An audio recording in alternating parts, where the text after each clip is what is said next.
The young manager approached the service counter, and upon seeing the elderly woman couldn't hold back his mockery. "Let me guess. Another useless old lady who can't take a step without help and needs someone to do everything for her, right?" Little did he know that this woman was, in fact, the owner of the store. Christian was excited about his new position as a manager at the supermarket. At 23 years old, he had achieved that role after much effort and dedication. He had started as a packer at 18 and had gradually been promoted until he reached management 2 months ago. Tall and athletic, Christian had well-groomed brown hair and expressive eyes. His easy smile and relaxed demeanour made him well-liked among the staff. He liked to maintain a light and productive work environment. On that sunny Thursday morning, Christian walked through the aisles of the spacious supermarket, greeting customers and employees. The aroma of fresh bread from the bakery mixed with the smell of fresh fruits in the produce section. The shelves were well stocked and organised. Suddenly, Marcelo, one of the cashiers, approached hurriedly. "Christian, there's a lady at the service counter asking to speak with you." "Okay, I'm on my way," Christian replied. As he approached the counter, Christian saw an elderly lady surrounded by a few employees. Something about that scene triggered a massive wave of discomfort in Christian. It was as if a shadow from the past had emerged from the depths of his memory, bringing with it long repressed feelings. His expression changed abruptly. His jaws tightened, his eyes lost their usual brightness, and a frown of displeasure appeared on his forehead. The employees noticed the transformation and exchanged nervous glances. A mixture of impatience and irritation took hold of him. Unable to contain the bitterness rising in his throat, Christian gave a sarcastic smile that reflected no joy at all. With a voice full of irony, he said in a mocking tone, "What do we have here? Let me guess. Another useless old lady who can't take a step without help and needs someone to do everything for her, right?"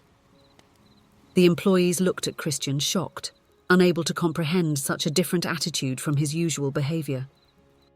An awkward silence fell.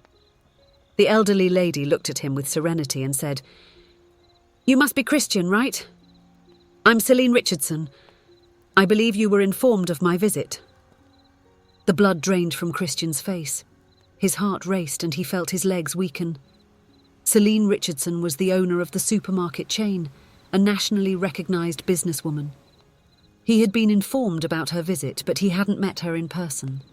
Celine was an elegant woman, of medium height and upright posture. Her grey hair was styled in a neatly done bun. She wore a skirt and blazer set in pastel tones, which gave her a sophisticated air.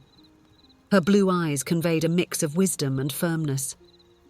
I apologise, Mrs. Celine.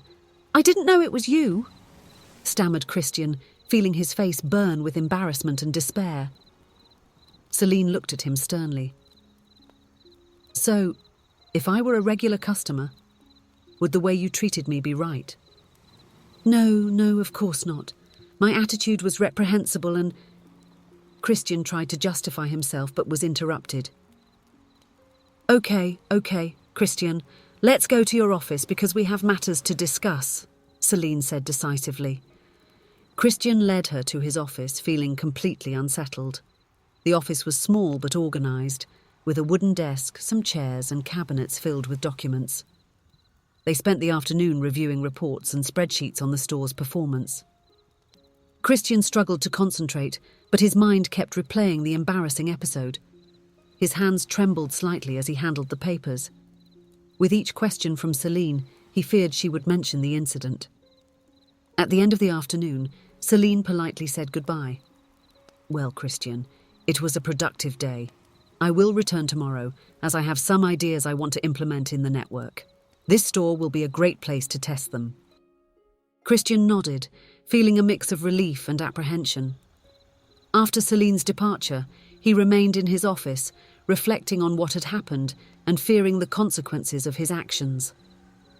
The next morning, Christian arrived at the supermarket early, anxious for Celine's return. To his surprise, she was not alone. A group of 8 elderly people accompanied her. "Christian, these are the new supermarket employees," announced Celine with a smile. He looked incredulously at the group. There were men and women, all appearing to be over 60 years old. They dressed simply but neatly. Some wore glasses, others had canes. They all smiled kindly. "They will work in some roles that have been neglected in our stores," Celine explained. "They will be at the entrance greeting people, assisting mothers with small children, people with special needs, and other elderly individuals who may have difficulties. They will also help pack purchases." "But they are, stammered Christian, unable to finish the sentence. "Yes, elderly people, Christian," Celine added firmly. "But that doesn't make them incapable or useless. Age brings some limitations, but they can still be very useful. Look at me. I'm over 70 years old and I still manage my business with vigor and wisdom." Throughout that day, Christian watched closely the work of the new employees. Mrs. Marta, a lady with white hair and a gentle smile, greeted the customers at the entrance with a "Good morning, welcome," which cheered everyone up. Mr. Jorge, a gentleman with a greying moustache, assisted a mother with a baby in her arms to find the ingredients for baby food. At the checkout, Mrs. Olga packed the purchases with care, chatting animatedly with the customers. Mr. Alberto helped a gentleman with mobility difficulties push the shopping cart to the car. Christian noticed that the store's environment had changed. Customers seemed more satisfied, and the atmosphere was warmer. He observed smiles on people's faces and heard positive comments about the initiative. At the end of the day, Celine went to say goodbye in her office. Christian felt a whirlwind of emotions taking over him. It was time to open his heart and share a burden he had been carrying for years. "Miss Celine," he began, his voice heavy with hesitation, "I need to tell you something that might explain my behaviour." He paused, looking away while trying to find the right words. "When I was a child, my grandmother suffered a severe stroke that left her with deep after effects. She came to live with us, and overnight, our house was completely transformed. She couldn't do anything on her own. She needed help to eat, dress, even to move around the house." Christian felt a lump in his throat. His eyes started to shine with restrained tears. "My mother dedicated her life to taking care of her. She spent sleepless nights beside the bed, worried about every breath. Our family life changed drastically. There were no more laughs echoing through the house, no family gatherings full of joy. Our Sunday walks in the sunny park disappeared, and vacation trips became a distant dream. My siblings and I were constantly reminded to speak quietly, to play in silence, so as not to disturb her." He swallowed hard, his voice almost failing. "I grew up with the impression that the elderly were a burden, that they only brought difficulties and sacrifices. Although I loved my grandmother, I couldn't help but feel resentment for how our lives had changed. I think that, unknowingly, I carried this distorted view with me all these years."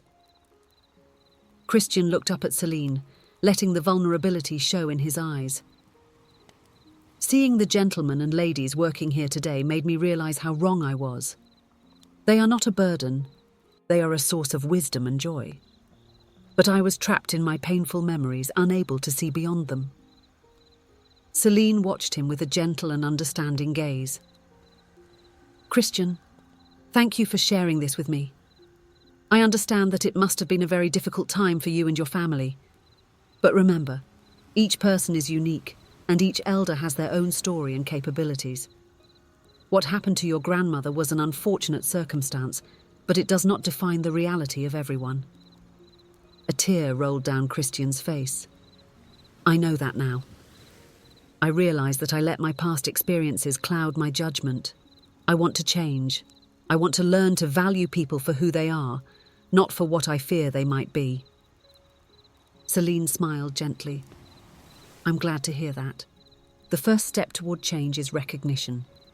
And I am sure that, over time, you will find in the people around you reasons to believe in the beauty each phase of life can offer." In the following days, Christian made an effort to get to know the new employees better. He discovered that Mrs. Marta had been a teacher for 40 years and loved telling stories. Mr. Jorge was a former firefighter with an impressive sense of organization. Mrs. Olga had been a seamstress and her nimble hands wrapped the products with enviable skill. One afternoon, Christian was helping Mr. Alberto organize some shelves when the older man commented, "You know, Christian, I worked as an accountant for 50 years. I thought that when I retired I would just stay home doing nothing. But this job here has given me a new lease of life. It's nice to feel that I can still be useful." Christian smiled, realizing how much his perspective had changed. "Mr. Alberto, you are not just useful. You are transforming this place." As the weeks went by, positive results began to appear. Sales increased, the number of complaints decreased, and the customer satisfaction index rose considerably. The store became an example for the entire network. Celine returned a month later for a new visit. She found Christian smiling, chatting animatedly with Mrs. Olga at the checkout. "I see things have changed around here," Celine commented. Christian nodded, a different sparkle in his eyes. "A lot, Ms. Celine, and it wasn't just the sales or customer satisfaction. I changed. I learned so much from these wonderful people. They have incredible stories, incredibly rich experiences, and most importantly, they taught me to see life in a different way." Celine smiled, satisfied. "That's what the wisdom of the years brings us, Christian. The ability to see beyond appearances, to value what truly matters." That night, as he closed the store, Christian watched his new friends saying their goodbyes. Mrs. Marta gave a warm hug to an elderly customer who came every day to chat. Mr. Jorge played with a child while the parents finished their shopping. Mr. Alberto told a joke, making everyone laugh. Christian felt a different emotion fill his chest.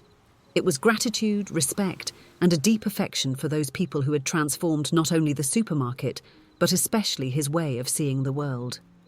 He thought of his grandmother and felt a pang of regret for not having spent more time with her. But now he had a new chance to do things differently.